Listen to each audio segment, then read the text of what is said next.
Today we're going to transform this old broken Game Boy into a shiny, backlit, IPS, toxic waste style Game Boy. We're going to use this IPS kit and we're going to take you through it step by step. The links for the items and materials we used are in the video description below. If you like the video, please like and subscribe. Let's start with a visual inspection of the device. We're just checking it over for any major signs of problems. As you can see, this one's got terrible corrosion.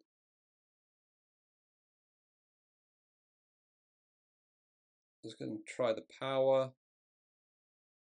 Power comes on, but nothing on the screen. We seem to be getting some sound from it, which is promising. Let's start taking this apart using the 6 screws on the back. You'll need a tri-wing screwdriver for this. Gently pull down on the ribbon cable.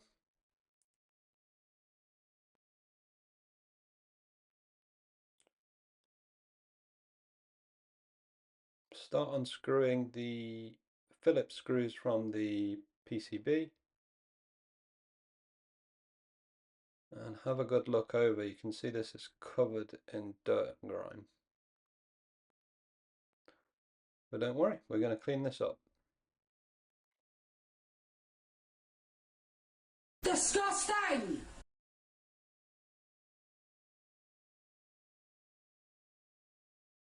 Same again for the other side. This is just a Phillips screwdriver needed for that. Gently apply pressure on the screen here to force it out. If it's never been taken out of its shell, it might be quite difficult.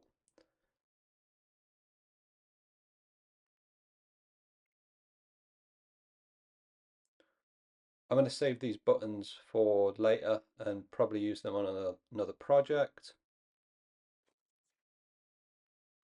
I'm just inspecting the board here just to double check there's nothing major wrong with this. It looks okay.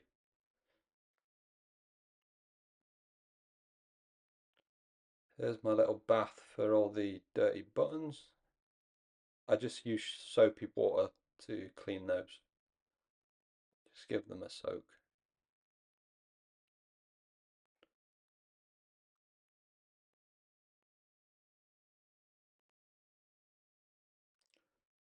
The shell seems fine. Again, keep these parts if you're not using them. Here we're using an anti-static brush to brush off the loose dirt and grime.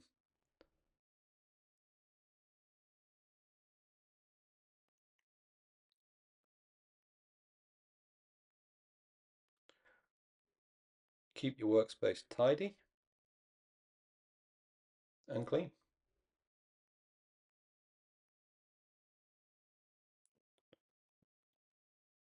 So we're going to begin to clean these boards. Now we're using cotton buds or Q-tips with a little isopropyl alcohol.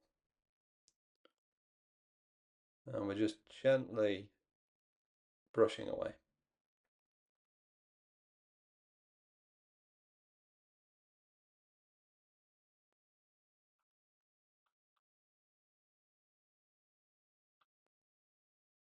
As you can see, they get pretty dirty.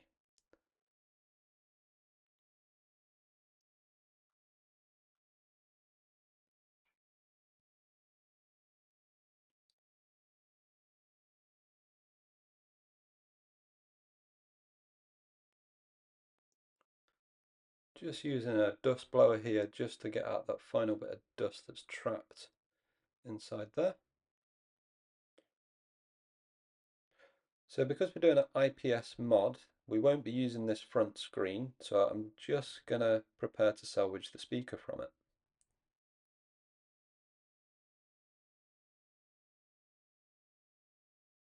So let's get ready to do some soldering.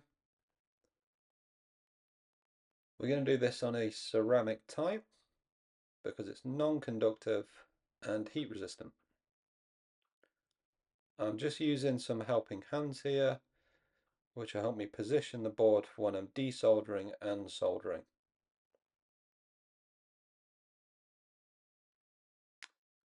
Here's a solder sucker, which will help me remove the solder. You'll see me use that later. Soldering iron. And some lead-free solder. So I'm just preparing to replace the terminals on the board. Let's begin by removing this one, which was broken. So heat the solder and use your solder sucker to remove the solder.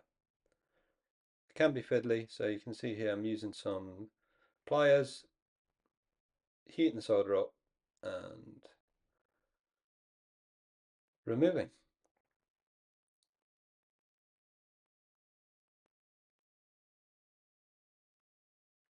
And we're going to do the same on the other side.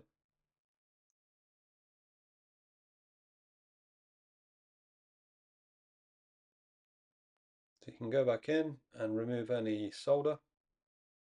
And then let's put the new terminals in place. Can be quite fiddly, so use your helping hands if necessary.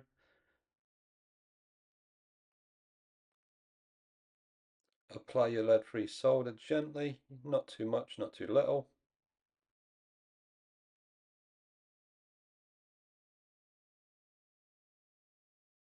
Check the solder, make sure you're happy with it.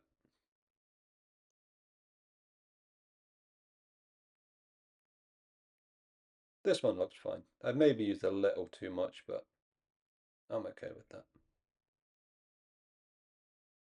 Same for the other side. This one can be easier to position. Just lay the board flat. Again, just apply the solder gently.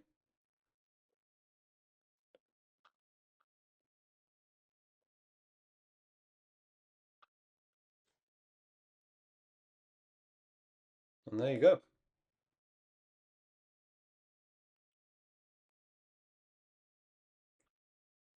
Double check everything, make sure you're happy.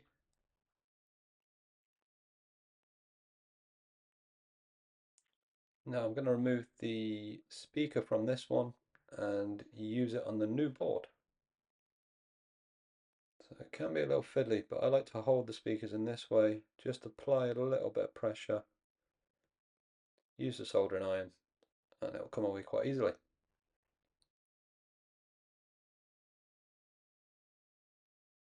Check over the speaker, check the wires. This one looks fine.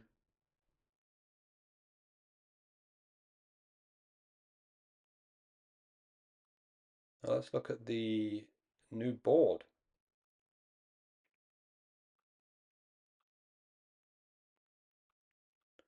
So we're going to prep this to solder the speaker on.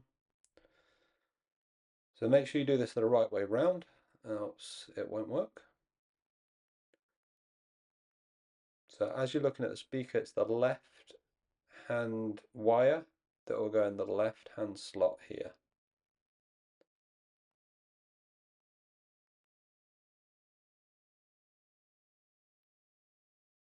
And again, just take them one at a time and apply your solder gently.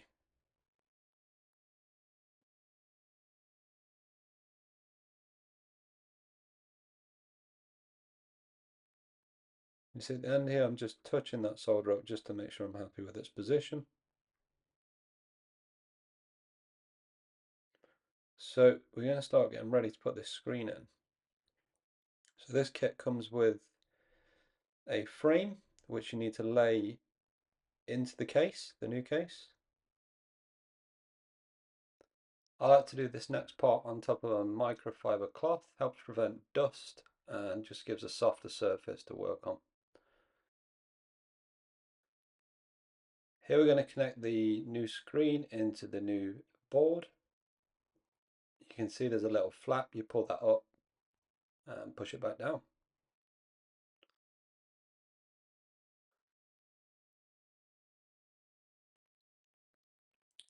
Check your positioning's okay.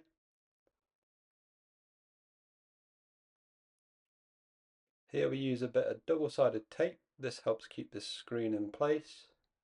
So place that at the bottom of the frame.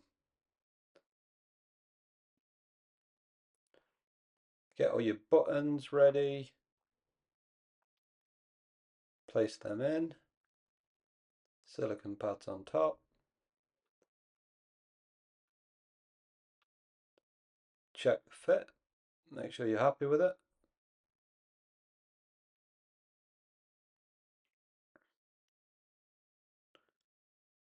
Gently peel away the back of the double-sided tape.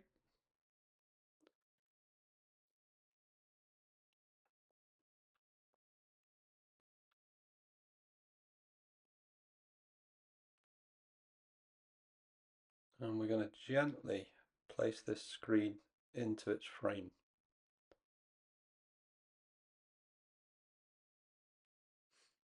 Remove the protective film off the screen before you do this.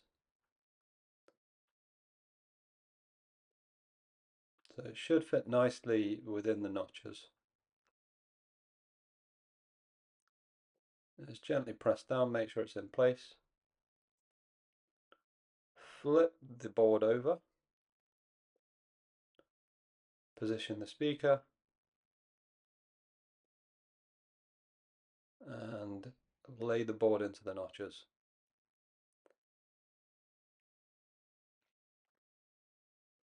Again, just double check you're happy with the fit. Everything looks good. And you can begin putting the screws back in. Be careful not to over tighten these as well.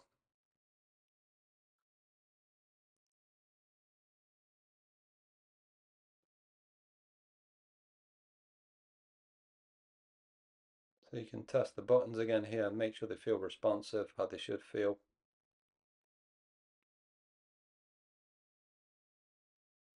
Now we're going to start connecting the ribbon cable. So blue side facing up towards you as you're placing this in. It's a pressure fit, so it can be a bit fiddly, and be careful not to snap the ribbon cable itself. Let's start with the other side of the housing and the board. Again, we just lay that in. And don't forget to put the power switch in as well, which I often do. And tighten the 4 screws up.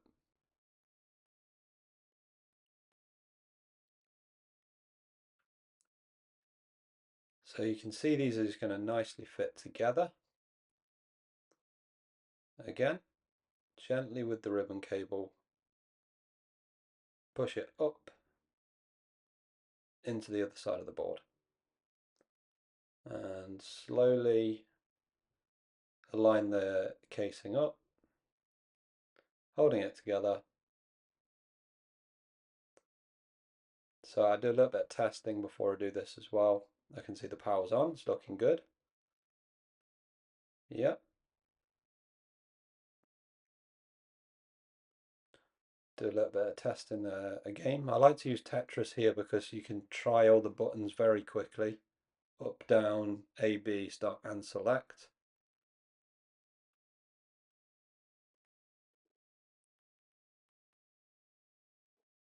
And I'll also test the audio 3.5mm jack.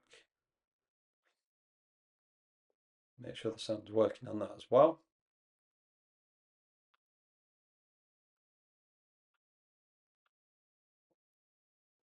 And let's begin putting it back together. So you're going to use the tri-wing screws here. Make sure you use the ones that you got with the new case, because they can be slightly different lengths. And again, be careful not to over tighten. So this is the rechargeable battery pack.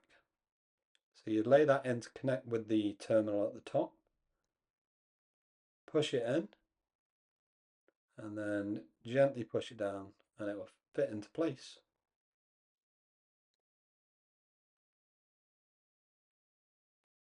Put the back housing back on. Test the power works. I'm also just testing a couple of the settings here. So you'll notice there's a battery indicator that you can turn on, and you can also change the colors and the brightness. Don't forget the EXT connector. And let's start getting this screen ready for the finishing touches. So use your microfiber cloth, make sure there's no dust on the screen. Get your new screen ready. Peel it off.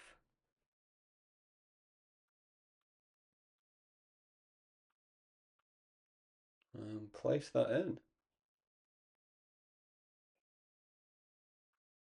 Apply a bit of pressure around the edges where the glue is.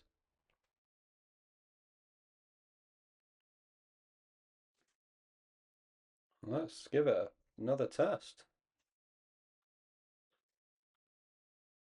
Finally, we're just going to peel this protective film off the screen.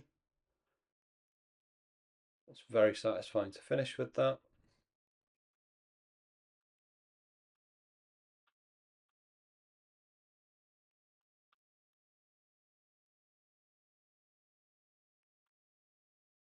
Yeah, enjoy your new Game Boy.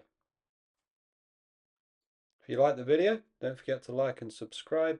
And as we said, all the links for the materials and tools that we use are in the video description. Thanks. See you again.